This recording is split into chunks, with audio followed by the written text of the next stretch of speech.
Exploring Nashville is a Fox 17 News way of keeping up with some of the challenges and, yes, even some of the opportunities that come with growth in cities like, well, not just Nashville, but surrounding areas as well, into Robertson County and communities like Springfield. Yeah, and joining us live this morning to talk about some of the challenges and the opportunities, City Manager Ryan Martin. We appreciate you coming in this morning. We know there's a lot happening in Springfield.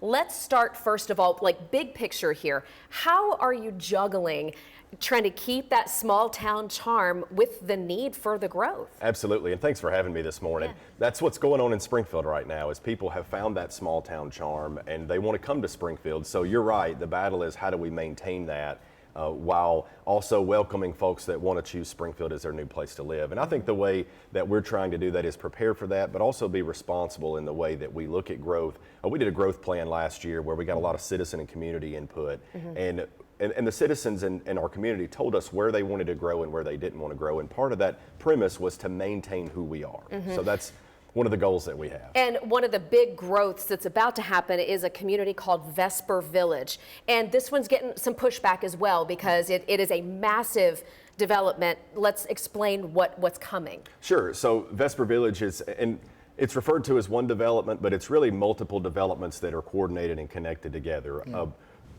It's unique where it sits because it sits kind of in a pocket of property that wasn't annexed into the city, and the city kind of surrounds it on three sides. So it was part of our growth plan. The citizens said, hey, yeah, this is where one of the areas where we want to grow, but it is big and it is scary. It's about 3,000 units and 3,000 residential units, a couple 100,000 square foot of commercial, which is also, like you said, opportunities and challenges. Yeah. But so there were a lot of questions, a lot of concerns, but a lot of support also. Some of the concerns being, how do you manage all the extra traffic? How do you manage the infrastructure, whether that's flooding concerns or whatnot?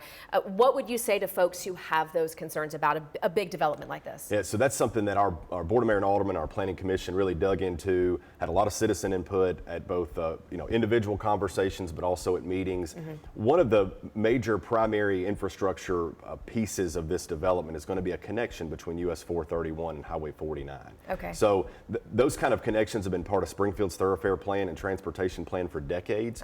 So we're excited to see those two highways connect because that moves traffic, right? And that alleviates congestion in other areas of the city. And so with a development of this size, now to put it in perspective, it's going to be a 15 to 20 year build out at the earliest. So that's one of the things that also, because I was one of those people on the front end that was a little concerned, right, about the size of this development, and understanding that it's going to take 15 to 20 years to build this thing out. Helped us put those traffic concerns and infrastructure concerns into perspective. So it's not going to happen all at once. Slowly but surely, the city's going to continue to grow. All right. Lots more, by the way, coming to Springfield, and let's talk about it after we're done with the segment here, and we'll share some of that over on social media when it comes to like restaurants and shopping and all that good stuff too. So we'll talk a little bit more about that later. Absolutely. Ryan, thank you. Thank you.